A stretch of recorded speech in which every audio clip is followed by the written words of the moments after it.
안녕하세요. 소변시원TV 윤성국 원장입니다. 여러분, 방광염 재발을 막는 예방법에 대해서 다들 들어보셨죠? 물 자주 마시기, 소변 참지 않기, 대변 후에 뒤처리 잘하기, 성관계 후에 바로 소변 보고 깨끗하게 잘 씻기.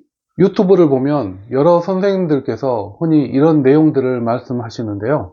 그런데요, 이런 기본적인 부분들을 잘 지키는데도 방광염이 자꾸 재발한다는 환자분들이 참 많은 것 같습니다. 제가 방광염 환자분들을 많이 만나면서 깨달은 건데요. 왜 이런 경우가 생기냐면요. 이렇게 자꾸 방광염이 재발하는 분들은 공통점이 있는데요. 바로 면역력이 진짜 약한 분들이 많다는 겁니다. 이런 분들은 방광염을 고치려면 면역력부터 높여야 하는데요. 그래서 오늘은 병원에 가지 않고 또 돈 한 푼 들이지도 않고 방광의 면역력을 강화시키는 방법에 대해서 말씀드리려고 합니다. 오늘 내용만 잘 지키셔도 솔직히 방광염 증상은 50% 이상 사라질 거라고 확신하니까요. 꼭 끝까지 시청하시길 바랍니다.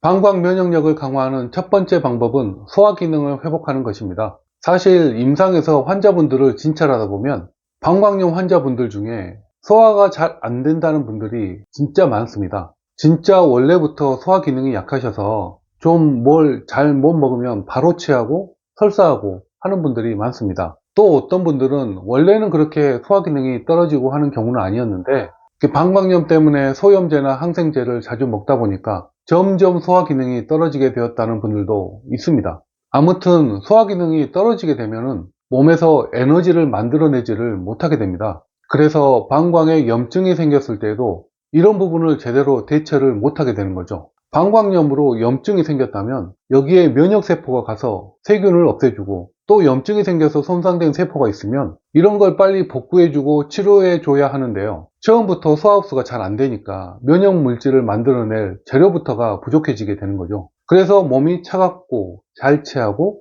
설사도 자주 하고 추위도 많이 타고 조금만 무리하면 금방 피곤해지면서 방광염에 걸리는 이런 스타일이시라면 소화 기능부터 빨리 고쳐야지 방광염 재발도 막을 수 있는 겁니다. 그렇기 때문에 평소에 소화기가 약한 분들이라면 절대 야식을 즐기시면 안 됩니다. 그리고 이런 분들은 항생제 복용도 주의하셔야 합니다. 장 안에는 면역세포가 70% 넘게 있다고 하죠. 그래서 소화기가 좋아야 면역력도 좋아지는 건데요. 항생제를 많이 먹으면 이런 장내 면역세포가 다 사멸하기 때문에 면역력이 급격하게 떨어질 수밖에 없는 거죠. 그래서 평소에 소화기가 약한 분들이라면 항생제 복용하는 걸 진짜 조심하셔야 하고요. 야식이나 과식 이런 부분도 조심하셔야 하고, 그리고 성질이 따뜻한 음식들 있죠. 예를 들면 생각이나 홍삼 같은 거, 몸을 따뜻하게 데워주는 식품 위주로 규칙적인 식사를 하는 게 정말 중요하다고 하겠습니다.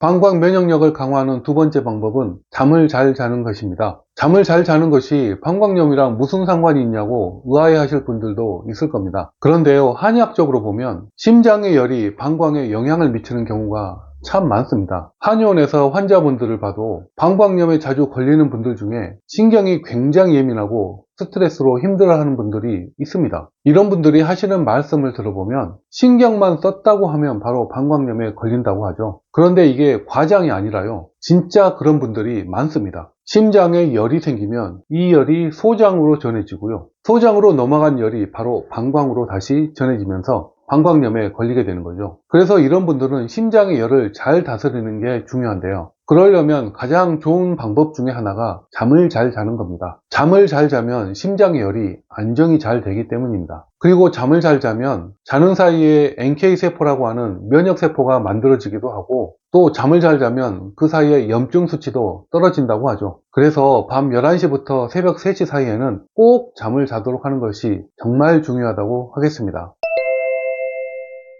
방광 면역력을 강화하는 세 번째 방법은 아랫배를 따뜻하게 데우는 겁니다. 방광염 자주 걸리는 환자분들을 진찰하면서 아랫배를 만져보면 배가 얼음장처럼 차가운 경우가 진짜 많습니다. 자, 지금 다들 자기 아랫배를 한 번씩 만져보세요. 차갑지 않은가요?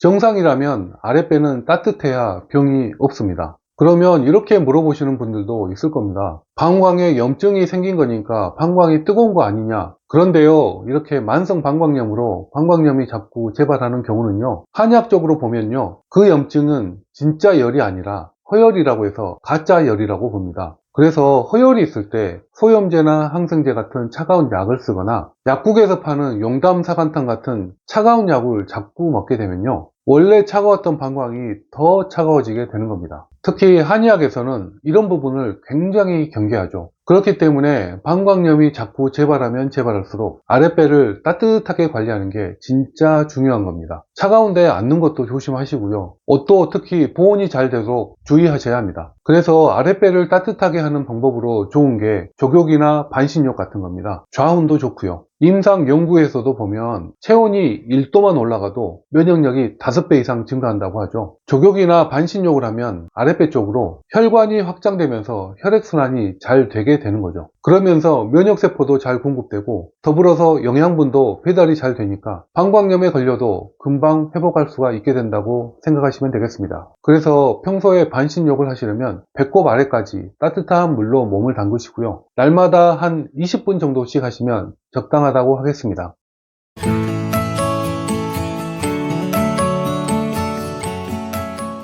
방광염 자꾸 재발하시는 분들 치고 면역력이 좋은 분들이 잘 없습니다. 그리고 면역력은 기화작용이라고 해서 우리 몸의 오장육부가 합심해서 만들어내는 에너지가 잘 순환될 때 면역력이 좋아지게 되는 겁니다. 그래서 이 기화작용이 잘 돌아가게 되면 결국 면역력도 좋아지게 되고, 그래서 방광염에서 벗어날 수가 있게 되는 건데요. 이 기화작용을 잘 돌아가게 하려면 첫째, 소화 기능을 회복시켜야 하고요. 둘째, 심장의 열을 잘 다스리기 위해서 잠을 잘 자는 것이 필요합니다. 그리고 마지막으로 아랫배를 따뜻하게 해서 방광에 에너지를 잘 공급해야 합니다. 이 세 가지는 모두 면역력과 밀접하게 연결되어 있고 방광염의 재발을 막는 핵심 비법들입니다. 여러분이 지금 방광염으로 고생하시고 있다면 제가 말씀드린 이런 부분들 중에서 반드시 문제가 있을 겁니다. 그러니까 꼭 오늘 내용 잘 살펴보시고 자신에게 해당되는 부분이 있으면 그런 부분을 잘 교정해 보시길 바랍니다. 그러면 돈 들이지도 않고 시간 내서 병원에 가지 않아도 방광염이 근본적으로 좋아질 수 있다고 생각합니다. 꼭 실천해 보세요. 일주일만 해보셔도 몸이 달라지는 걸 느낄 수 있을 겁니다. 네, 오늘은 방광염 재발을 근본적으로 예방하는 방법에 대해서 알아봤습니다. 그러면 저는 다음에 또 좋은 내용으로 찾아오겠습니다. 구독과 좋아요 많이 부탁드립니다. 감사합니다.